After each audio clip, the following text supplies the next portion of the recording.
Hello भाई लोग, तो कैसे हो आप सब। उम्मीद करता हूँ सब मजे में होंगे। और आज हम बात करेंगे ब्लैक आइज यानी कि अल्ट्रा इंस्टिंक्ट की कुछ दिलचस्प चीजों के बारे में। लुकिसम के चैप्टर 608 में हमने देखा था डैनियल की एक आंख ब्लैक हो जाती है और ऐसा पूरे लुकिसम में पहली बार हो रहा है, जिससे कुछ ऐसी चीजें हैं जो अल्ट्रा इंस्टिंक्ट के बारे में काफी क्लियर हो जाती है और वो सब कुछ आपको वीडियो के एंड तक पता चल ही जाएगा। तो हमने देखा था डैनियल आधा अल्ट्रा इंस्टिंक्ट में आने की वजह से अनकंट्रोल्ड हो गया था और अल्ट्रा इंस्टिंक्ट धीरे धीरे करके डैनियल को पूरी तरह से निगलने की कोशिश कर रही थी, यानी कि अपने काबू में करने की कोशिश कर रही थी। और अगर ऐसा हो जाता तो डैनियल ऐसे में जेको और वास्को को मार भी देता तो उसको पता नहीं चलता उसने क्या करा। बट एक आंख ब्लैक होने की वजह से उसे कम पता तो चल रहा था वो क्या कर रहा है। और पास्ट में अपने गन यामाजाकी ने भी उसको कहा था अल्ट्रा इंस्टिंक्ट को कंट्रोल कर पाना उससे ज्यादा मुश्किल है जितना तू सोचता है, लेकिन मुझे तुम दोनों डैनियल पे यकीन है, तुम ऐसा कर लोगे। और इस चीज से पीटीजे ने हमें साफ साफ ये बात बताई है। आगे चल के डैनियल पार्क भी गन यामाजाकी की तरह ब्लैक आइज में नॉर्मली घूम सकता है, लेकिन प्रेजेंट टाइम में जब उसकी दोनों आइज ब्लैक होती है तो वो अपना कंट्रोल खो देता है। बट इन फ्यूचर डैनियल का पावर अब अभी और ज्यादा होने वाला है, जहाँ पे हम ये तो एक्सपेक्ट कर ही सकते हैं कि डैनियल गन पार्क की तरह ब्लैक आइज के साथ नॉर्मली भी रह सकेगा, क्योंकि अल्ट्रा इंस्टिंक्ट को कंट्रोल करने का यही मतलब है। और अभी पूरे पीटीजे यूनिवर्स में अल्ट्रा इंस्टिंक्ट को कंट्रोल करने वाले लोग यामाजाकी फैमिली से ही है, जैसे कि शिनतारो, शिनगन, गन यामाजाकी। लेकिन मैंने पूरे पीटीजे यूनिवर्स में इसलिए कहा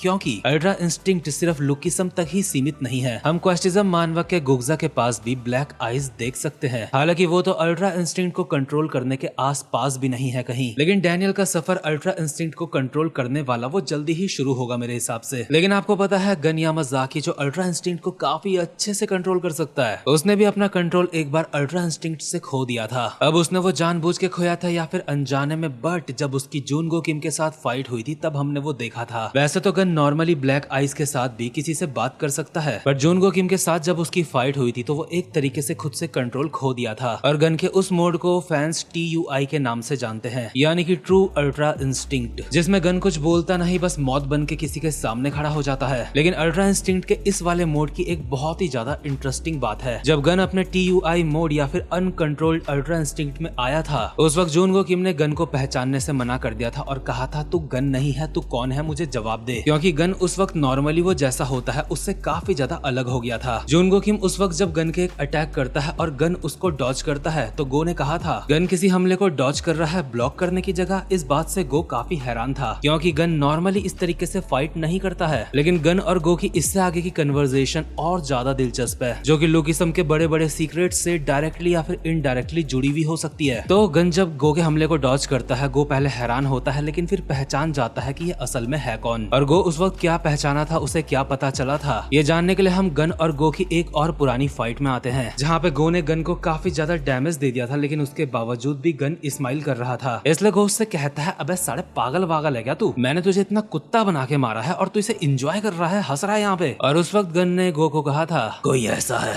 जिससे तुझे जरूर मिलना चाहिए और उससे पहले मैं बेहोश नहीं हो सकता। उस वक्त गो को पता नहीं था कि गन किसकी बात कर रहा है, लेकिन आगे चल के जब उन दोनों की दोबारा से फाइट होती है और गन अपने अल्ट्रा इंस्टिंक्ट से कंट्रोल खो देता है, जिस वजह से गो को ये लगने लगता है कि ये गन यामाजाकी है ही नहीं, ये कोई और इंसान है। तो उस वक्त गो गन को कोई और इंसान समझ के कहता है मुझे समझ नहीं आ रहा था अगर ये उस वक्त किसकी बात कर रहा था तो वो तू था। हाँ, और गन को भी ये बात पता है वो तब तक जमीन में नहीं गिरेगा जब तक उसका ये वाला अल्ट्रा इंस्टिंक्ट बाहर नहीं आ जाता और इसको कोई हरा नहीं देता। और इसीलिए जब वो किसी से फाइट करने में मार खाता है तो उसे काफी ज्यादा मजा आता है, उसे पता है उसका दूसरा अल्ट्रा इंस्टिंक्ट बाहर आ सकता है ऐसे से। और सच में ये जो दूसरा अल्ट्रा इंस्टिंक्ट है ये काफी ज्यादा मिस्टीरियस है, और जब डैनियल की सेकंड बॉडी और ये वाला अल्ट्रा इंस्टिंक्ट मिल जाते हैं तो चीजें और ज्यादा मिस्टीरियस हो जाती हैं, क्योंकि डैनियल की सेकंड बॉडी पहले से खुद काफी ज्यादा मिस्टीरियस है और वो दूसरा अल्ट्रा इंस्टिंक्ट भी काफी मिस्टीरियस है। क्या आपने कभी सोचा डैनियल के सपने में जो एक मिस्टीरियस बंदा आता है वो हमेशा लिटिल बॉडी डैनियल के सपने में ही क्यों आता है, सेकंड बॉडी डैनियल के सपने में क्यों नहीं आता? या फिर इससे भी ज्यादा हैरानी वाली बात, आखिर सेकंड बॉडी डैनियल ही हमेशा ऐसे हमलों को कॉपी कैसे कर लेता है जो उसने पहले कभी देखे नहीं, यानी कि हमारे डैनियल ने जो पहले कभी नहीं देखे। आपको याद होगा वर्कर्स फर्स्ट अफिलिएट वाले आर्क में सेकंड बॉडी डैनियल ऐसे ऐसे हमले मार रहा था जो डैनियल को पता भी नहीं। उस वक्त सेकंड बॉडी डैनियल ने गीटे किम के हमले तक को कॉपी कर लिया था, लेकिन उस वक्त तो वो गीटे किम से फाइट करा ही नहीं था कभी। और इसके बाद लुकिसम चैप्टर 608 में भी हमने देखा था दोबारा से डैनियल की सेकंड बॉडी ही जिन्मू जिन के हमले को कॉपी कर लेती है, पर इस बार डैनियल आधा होश में था, इसलिए उसे पता है वो क्या कर रहा है, इसलिए खुद अपने मन में सोचता है आखिर उसे ये हमला आता कैसे है। तो जितनी भी ये दिमाग घुमाने वाली वाली बात मैंने कही है, मैं उसके बारे में सिर्फ अपना ओपिनियन दूंगा, कोई थ्योरी नहीं होगी। सबसे पहले डैनियल के सपने में जो मिस्टीरियस बंदा आता है वो छोटे वाले डैनियल के सपने में ही क्यों आता है, बड़े वाले में क्यों नहीं आता? तो इसका जवाब मुझे लगता है डैनियल के सपने में जो बंदा आता है वो डैनियल का फादर है और अपने बेटे को गाइड करने के लिए आता है, इसलिए अपने बेटे की ओरिजिनल बॉडी में आता है। हालांकि डैनियल की सेकंड बॉडी का कोई तगड़ा कनेक्शन मुझे लगता है डैनियल के फादर से, या फिर कहे उस मिस्टीरियस बंदे से जो डैनियल के सपने में आता है। इसके बाद दूसरा सवाल, आखिर सेकंड बॉडी डैनियल ही ऐसे हमलों को कैसे कॉपी करता है जो खुद डैनियल ने कभी देखे तक नहीं? वैसे तो मुझे लगता है इसका जवाब वक्त को ही देना चाहिए, क्योंकि बाद में पीटीजे खुद ही बताएंगे, क्योंकि अभी कोई भी कुछ बोलेगा तो उसके गलत होने के चांस काफी ज्यादा हैं। बट फिर भी अपना ओपिनियन दे देता हूँ जो मैंने अभी दिया भी था। मुझे लगता है सेकंड बॉडी का कनेक्शन डैनियल के फादर से कुछ है, और डैनियल के फादर का कनेक्शन प्री जनरेशन से है, और सेकंड बॉडी प्री जनरेशन के लोगों के हमलों को यूज कर सकती है, जैसे कि जिन्मू जिन। खैर इन सारी मिस्ट्रीज में मुझे कहीं ना कहीं गन का जो अनकंट्रोल्ड अल्ट्रा इंस्टिंक्ट था, जिसमें गो ने गन को साफ कहा था तू गन नहीं है तू कौन है, इस पॉइंट का भी मुझे इन मिस्ट्रीज में काफी बड़ा हाथ लगता है, क्योंकि अपना सेकंड बॉडी डैनियल 2 बार खुद से बिना डैनियल के मूव करा और काफी तगड़ी फाइट भी करी उसने, वो भी तब जब डैनियल अपनी लिटिल बॉडी में मौजूद है। इसलिए ये तो एक बहुत ही ज्यादा खतरनाक बात हो जाती है अगर डैनियल अपनी बॉडी में है। तो सेकंड बॉडी डैनियल को कौन चला रहा था? उसी तरीके से गन ने जब अपना कंट्रोल खो दिया और गो ने उसको कहा तू गन नहीं है, उस वक्त गन को कौन चला रहा था? क्योंकि गन ने खुद गो को कहा था तुझे किसी से जरूर मिलना चाहिए, यानी कि गन भी अपने अनकंट्रोल्ड अल्ट्रा इंस्टिंक्ट को किसी और इंसान की तरह आइडेंटिफाई कर रहा था। अब सच बताना, आप में से कितने लोगों ने ये सोचा था कि कोई और भी हो सकता है जो अल्ट्रा इंस्टिंक्ट को कंट्रोल करता है जब वो आउट ऑफ कंट्रोल हो जाता है? मैं पहले ही आपको बता चुका हूँ, अपना सेकंड बॉडी डैनियल 2 बार खुद से प्रॉपरली मूव करके उसने फाइट करी है, वो भी तब जब लिटिल डैनियल अपनी बॉडी में था। कुछ लोग कह सकते हैं सेकंड बॉडी के ऊपर ड्रग्स का असर था, लेकिन